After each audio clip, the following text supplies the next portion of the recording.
The thing about Halloween parties is, they give everyone permission to be someone else for one night. Too bad my wife Alicia decided to be herself, just with better lighting and a leather cat suit that cost more than my monthly car payment. "Greg, you're slouching again," she whispered through her perfectly painted red lips as we walked into the Marriott ballroom. "And fix your eye patch. You look like a pirate who gave up." Before we dive deeper into this story, I have one small request.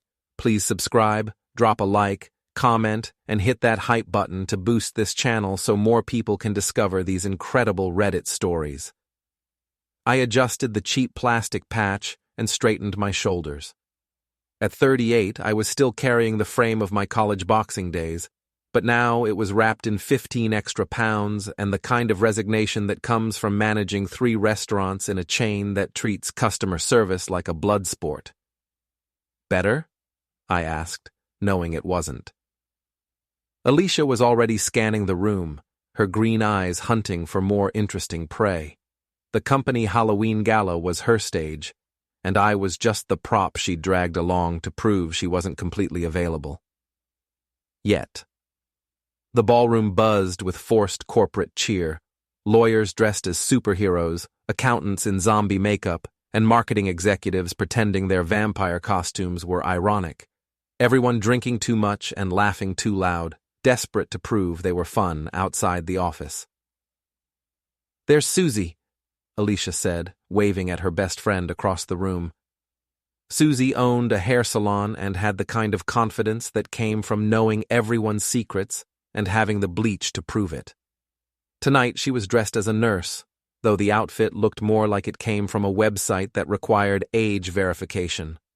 Susie bounced over, her husband Dominic trailing behind like a well-trained attack dog. Dominic worked at the Ford plant, spent his free time at the gym, and had the kind of swagger that suggested he'd never met a mirror he didn't like. "Greg, love the costume," Susie squealed, though her eyes were already back on Alicia. "You look amazing, honey. That catsuit is doing things to the men in this room that their wives are going to hear about later." Dominic grunted his agreement, his gaze lingering on my wife's curves a beat too long. I felt that familiar tightness in my chest, the same feeling I used to get before stepping into the ring, except now there was nowhere to throw a punch. "Drinks?" I suggested, needing something to do with my hands besides making fists. "Oh, Dominic will get them," Alicia said smoothly. "He knows exactly what I like." The way she said it made my eye patch feel tighter. Dominic flashed his gym rat grin and headed to the bar, his pirate costume somehow managing to show off his biceps. Because, of course, we'd both come as pirates. The universe had a sick sense of humor. "So, Greg," Susie said, her voice dropping to that conspiratorial whisper women use when they're about to slice someone open. "Alicia tells me you've been working late a lot. All those restaurants to manage. Must be exhausting." "Someone has to pay for the leather pants," I replied, gesturing at my wife's outfit. Alicia's laugh was sharp enough to cut glass. "Greg's always been such a comedian. Haven't you, honey?" Before I could answer, Richard appeared at my elbow. My old college buddy was dressed as a vampire, complete with plastic fangs that made him lisp. His wife Nikki followed, looking embarrassed in her witch costume. "Jesus, Greg, you look like you're attending your own funeral," Richard said, spitting slightly through the fangs. "What's with the long face?" "Just enjoying the ambiance," I said.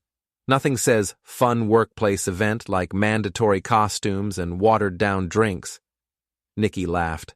"At least you didn't have to listen to Richard practice his Transylvanian accent for 2 weeks." "I was perfecting my craft," Richard protested, then gave up on the accent. "These fangs are killing me. I sound like I need speech therapy."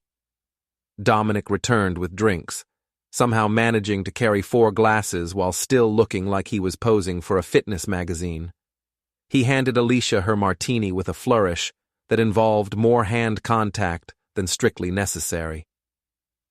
"To a night of revelations," he said, raising his beer. We all clinked glasses, but I noticed Alicia and Dominic held eye contact just a moment too long. The kind of moment that makes a husband's radar start pinging like a submarine in enemy waters. "So, Dominic," I said, taking a sip of my whiskey, "how's married life treating you?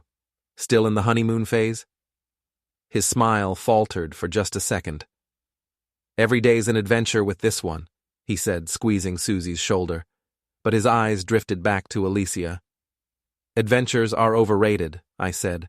"I prefer predictability, loyalty, old-fashioned values." The silence that followed was thick enough to cut with a cutlass. Alicia's grip tightened on her martini glass, and I could practically hear her thinking of ways to punish me later. "Well," Susie said brightly, "I think I need to powder my nose. Alicia, want to come?" They disappeared toward the bathroom, leaving me with Dominic and my increasingly uncomfortable friends. Richard was trying to discreetly remove his fangs, and Nikki was studying her drink like it might contain answers to life's mysteries. "Nice party," Dominic said, clearly struggling for conversation. "Yeah, nothing like forced fun with coworkers," I replied. "Though I guess you wouldn't know about corporate events, working at the plant." His jaw tightened. "Honest work, good benefits. Not everyone needs to wear a tie to feel important." "True. Some people just need to wear tight t-shirts and flex a lot." Richard choked on his drink.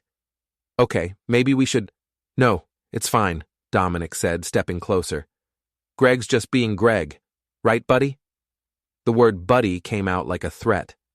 I could smell his cologne, something expensive that probably came in a bottle shaped like a dumbbell. "Just making conversation," I said. "Though I have to ask, do you always stare at other men's wives like that? Or is tonight special?" The ballroom seemed to shrink around us. Richard grabbed my arm, but I shrugged him off. Months of suspicion and humiliation were bubbling up like acid reflux. "I don't know what you're talking about," Dominic said, but his face was flushing red above his fake beard. "Sure you don't. Just like you don't know why my wife suddenly started going to your gym, or why she's been getting so many text messages during dinner." "Greg, man, you're drunk," Richard whispered urgently. "Let's just—" "I'm not drunk enough," I said, my voice rising. "Not nearly drunk enough to pretend I don't see what's happening right in front of my face." Dominic's hands clenched into fists. "You better watch your mouth." "Or what? You'll flex at me? Show me your protein powder collection?" That's when he made his mistake. Instead of walking away, instead of diffusing the situation like a smart man would, Dominic let his ego make the decision. He reached out and shoved me, hard enough to make me stumble backward. The old boxing instincts kicked in before my brain could stop them. I didn't throw a punch. That would have been assault. Instead, I used his own momentum against him, stepping aside and letting his forward motion carry him past me. Then I helped him along with a gentle push that sent him crashing into a nearby table full of Halloween decorations. Fake spider webs, plastic pumpkins, and someone's abandoned drink went flying. Dominic landed on his ass in a pile of orange and black streamers, his pirate hat askew, and his dignity somewhere under the table. The ballroom went dead silent. Every conversation stopped, every head turned our way. Someone's phone was already out, recording what would undoubtedly become tomorrow's viral video. Alicia and Susie came rushing back from the bathroom, taking in the scene with horror. My wife's face went through several colors before settling on a shade of white that matched her clenched teeth. "What the hell happened?" she hissed. "Your boyfriend slipped," I said calmly, straightening my pirate vest. "Guess all those protein shakes don't help with balance." Dominic scrambled to his feet, his face murderous. "You son of a—" "Enough!" The voice belonged to Alicia's boss, Mr. Patterson, who had materialized like a corporate ghost. "This is a company event. If you gentlemen can't behave like adults, you can find the door." The crowd began to disperse, disappointed that the show was over. Richard and Nikki flanked me like bodyguards, while Susie helped brush streamers off her husband. "We're leaving," Alicia announced, her voice cold enough to freeze hell. "Greg, get your coat." As we walked toward the exit, I heard Dominic's voice behind us, low and angry. "This isn't over." I turned back just long enough to meet his eyes. "You're right," I said. "It's just getting started."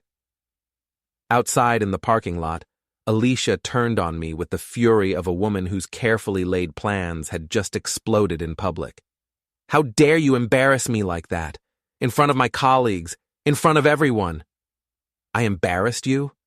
I laughed, but there was no humor in it. "That's rich, coming from someone who's been playing footsie with her best friend's husband for months. You're paranoid and jealous and pathetic," she spat. "Dominic was just being friendly." "Is that what we're calling it now? Friendly?" She fumbled with her car keys, her hands shaking with rage. "We'll discuss this at home, away from witnesses."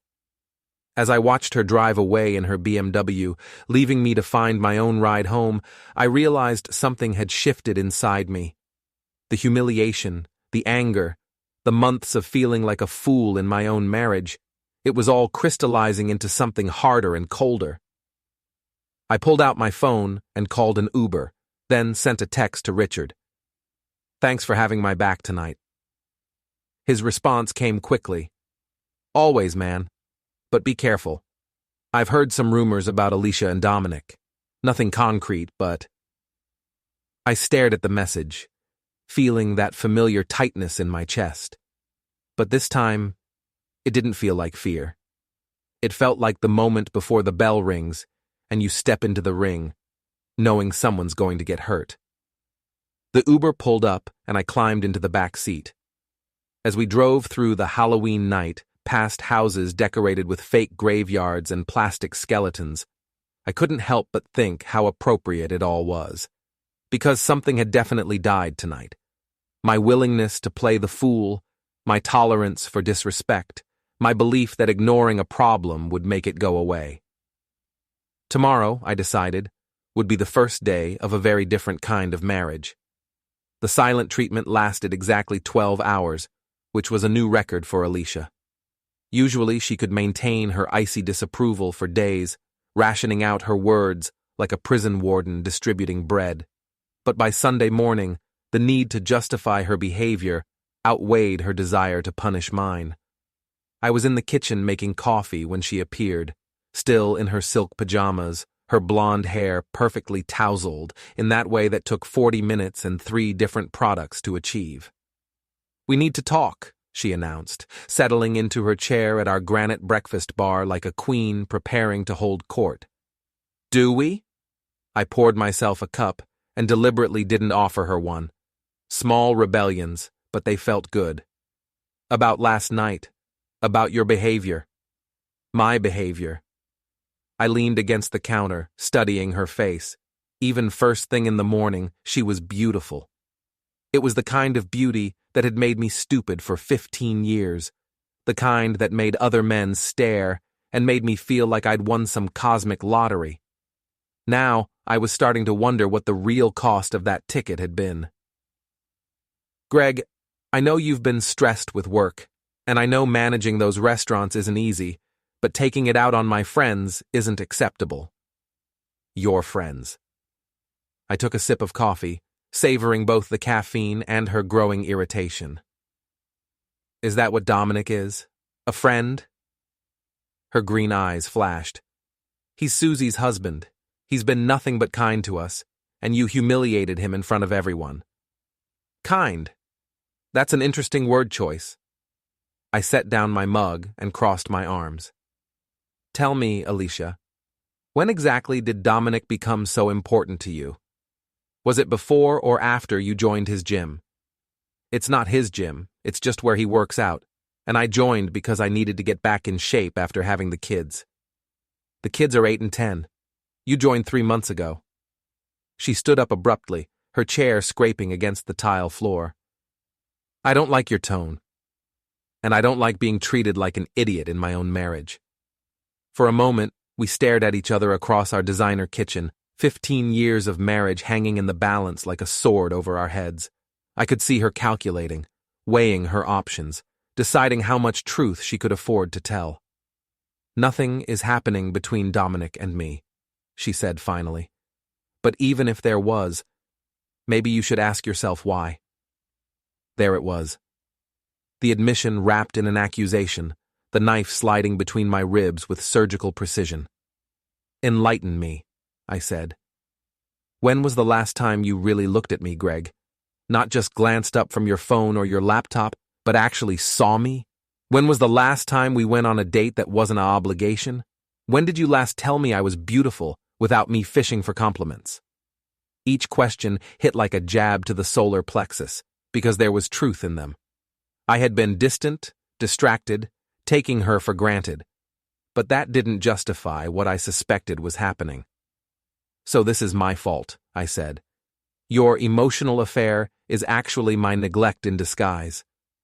It's not an affair.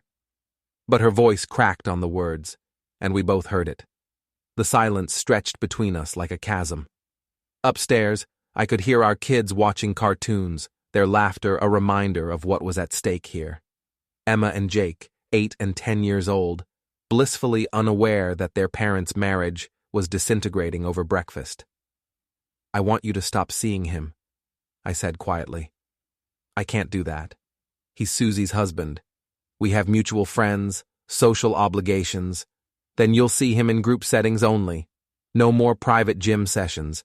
No more text messages. No more whatever this is. Her jaw tightened. You don't get to give me ultimatums. Watch me. She grabbed her purse from the counter, her movements sharp and angry. I'm going to Susie's. We'll continue this conversation when you're ready to be reasonable. After she left, I sat in my kitchen, listening to the hum of expensive appliances and the distant sound of my children's voices. The house felt hollow, like a beautiful shell with nothing living inside it. I pulled out my phone and scrolled through Alicia's social media, something I'd never done before. Her Instagram was full of gym selfies, motivational quotes about living your best life, and photos of girls' nights out that seemed to happen with increasing frequency. Then I saw it. A picture from 2 weeks ago. Alicia and Susie at some trendy downtown bar, but in the background, barely visible, was Dominic. He was at a table with other people, but his eyes were clearly focused on my wife. I screenshotted the image and zoomed in.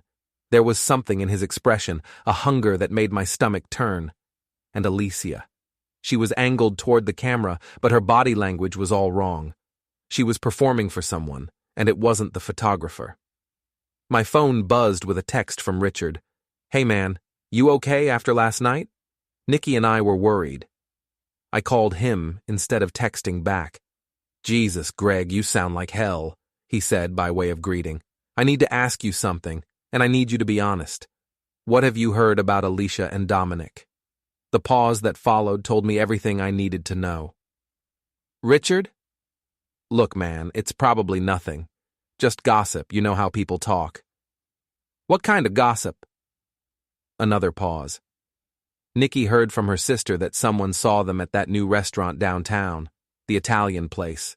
They were close, holding hands across the table. The coffee in my stomach turned to acid. When? Last Tuesday, around lunchtime.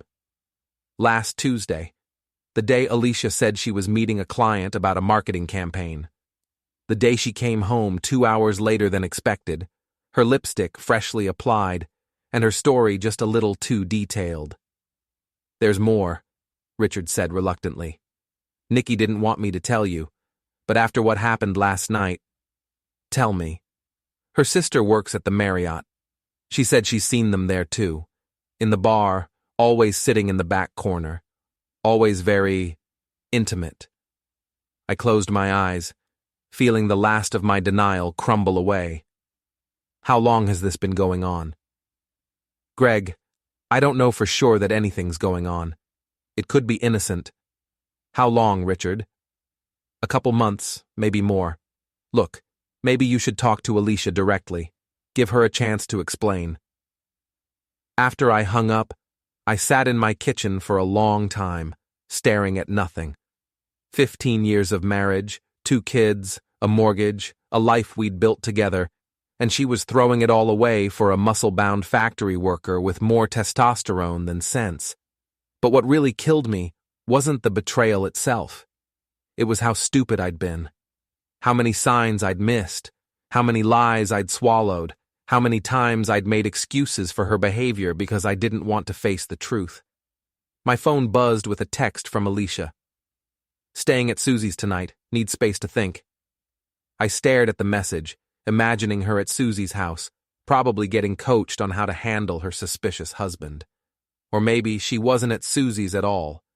Maybe she was somewhere else entirely, with someone else entirely. That's when I made my decision. If Alicia wanted to play games, I'd play along. But I was done being the fool in this marriage.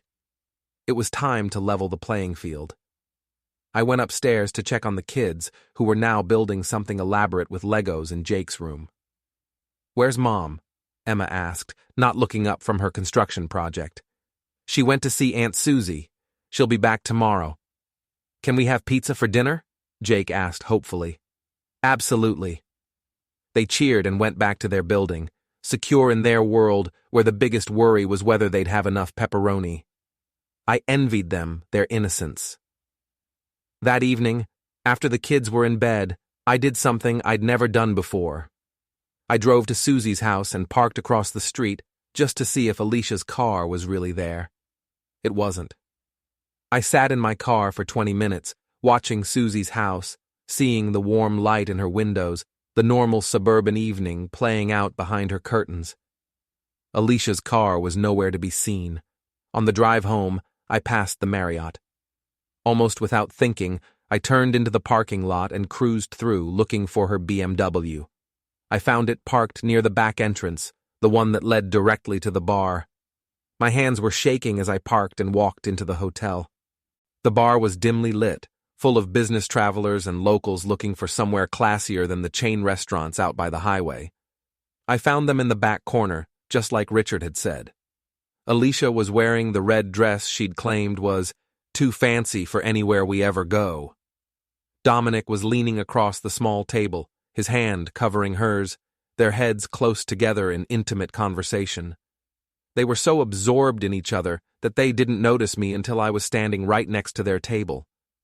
"Well," I said, my voice surprisingly calm, "this is cozy." Alicia's face went white, then red, then white again.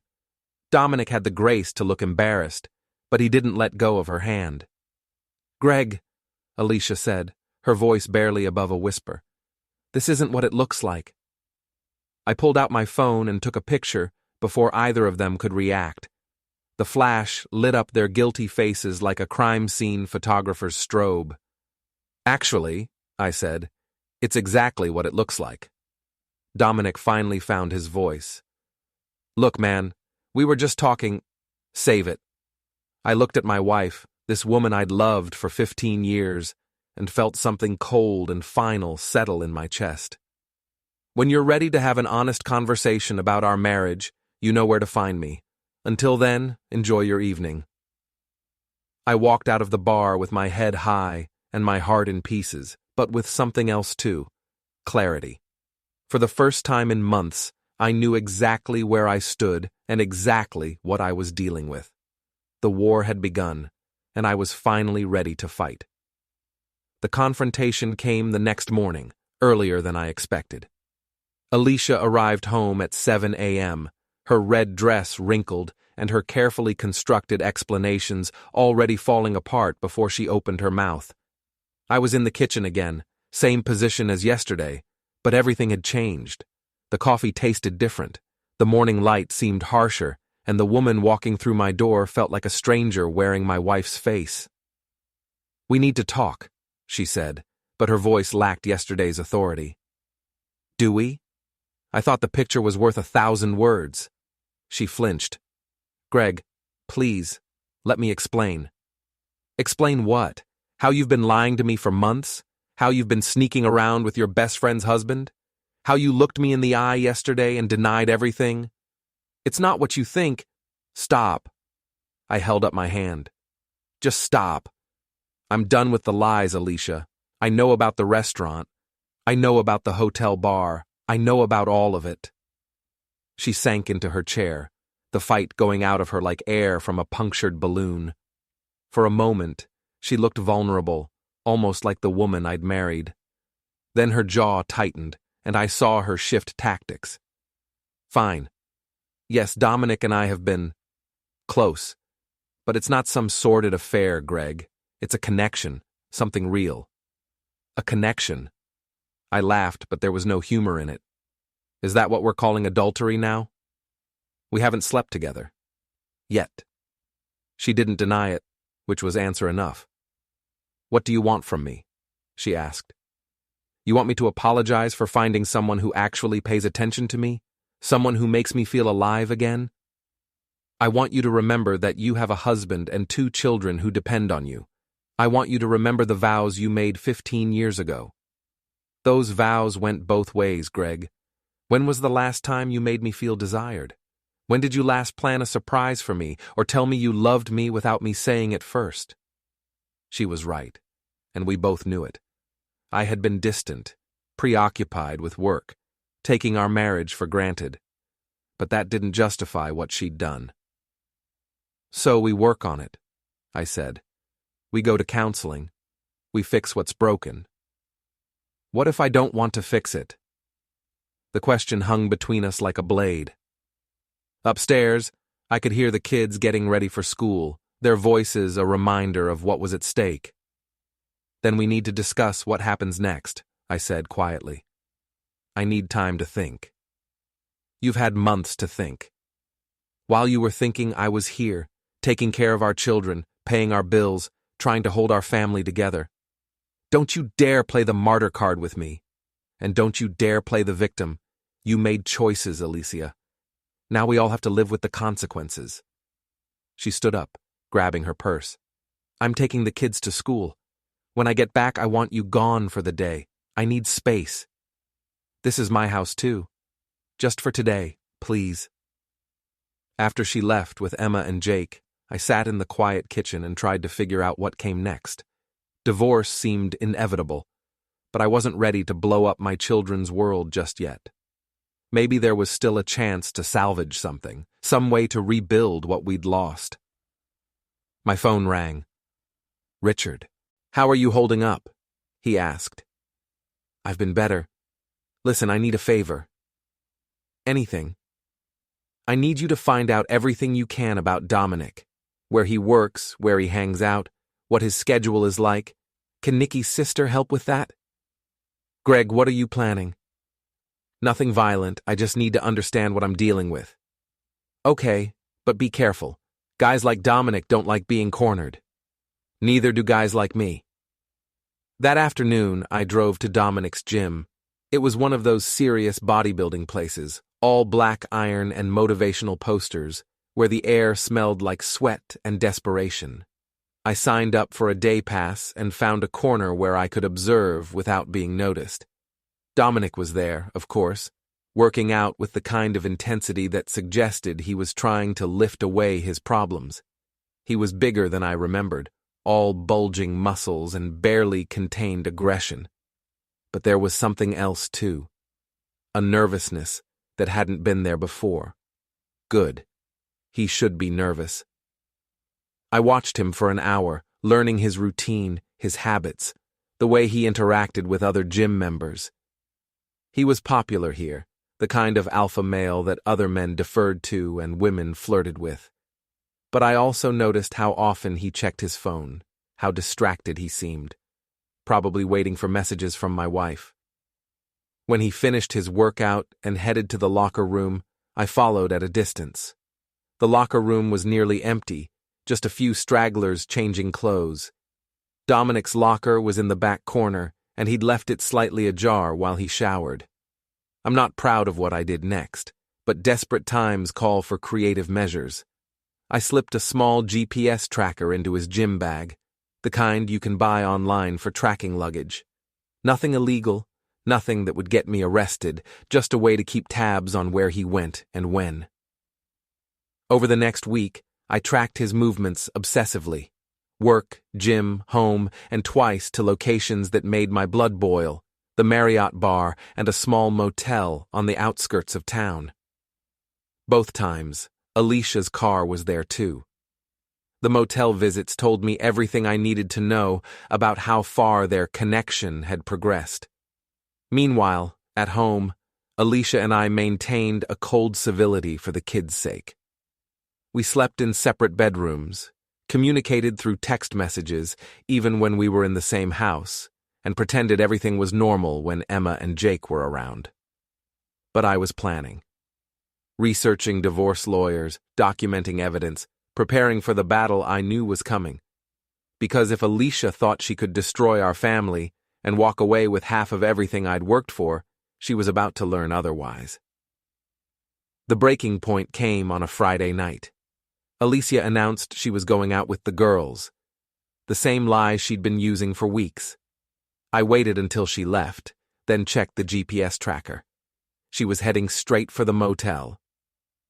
That's when I made the call that would change everything. "Richard, it's time. Are you and Nikki free tonight?" "What do you need?" "Witnesses, and maybe a video camera." "Greg, are you sure about this?" "I've never been more sure of anything in my life."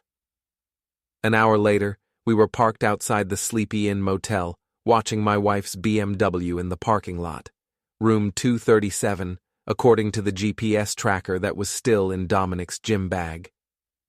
"This is really happening," Nikki said softly. She'd been quiet during the drive, but I could see the anger in her eyes. She'd liked Alicia, had considered her a friend. The betrayal cut both ways. "Last chance to back out," I told them. "We're with you," Richard said firmly. "Whatever you need." I pulled out my phone and started recording as we walked across the parking lot. The curtains in room 237 were drawn, but there was a small gap where they didn't quite meet. Through it, I could see everything I needed to see. My wife of 15 years, the mother of my children, locked in an embrace with another woman's husband. I knocked on the door. The scrambling sounds from inside would have been comical if my heart wasn't breaking. It took them 3 minutes to answer. 3 minutes of whispered panic and desperate clothing adjustment. Dominic opened the door wearing jeans and no shirt, his hair disheveled and his face flushed. Behind him, I could see Alicia clutching a hotel robe, her makeup smeared and her eyes wide with terror. "Hello, Dominic," I said calmly, still recording. "Fancy meeting you here." "Greg, man, this isn't what it looks like. Seems to be a popular phrase around here." I looked past him to my wife. "Hi, honey. How was girls' night?" Alicia's face crumpled. "Greg, please." "Please what? Please pretend I didn't see this? Please keep quiet so you can keep playing house with your boyfriend?" "It's not like that," Dominic said, but his voice lacked conviction. "Really? What's it like then? Help me understand." Richard and Nikki flanked me, their presence adding weight to the confrontation. Dominic looked like he wanted to run, but there was nowhere to go. "Look," he said, "maybe we should all just calm down and talk about this like adults." "Adults don't sneak around behind their spouses' backs," Nikki said coldly. "Adults don't lie to their children." "Where's Susie tonight?" I asked. "Does she know her husband is here?" Dominic's face went white. "You can't tell her. She doesn't need to know about this." But I needed to know. My kids needed to have their family destroyed? "We never meant for this to happen," Alicia said, finally finding her voice. It just did." "Bullshit." The word came out harder than I intended. "You made choices, both of you. Every lie, every secret meeting, every time you looked me in the eye and pretended everything was fine, those were choices." I stopped recording and put my phone away. "Here's what's going to happen. Dominic, you're going to go home to your wife and tell her everything. Tonight. I can't. You can and you will. Because if you don't, I will. And I have video evidence to back up my story." He nodded miserably. I turned to Alicia. "And you're going to pack a bag and find somewhere else to stay. We'll tell the kids you're visiting your sister for a while." "Greg, please, can't we work this out? You made your choice in that motel room. Now live with it." As we walked back to the car, I felt something I hadn't experienced in months. Relief. The uncertainty was over. The waiting was done. I finally knew exactly where I stood and what I was fighting for. The war was far from over, but I'd won the first battle, and I was just getting started.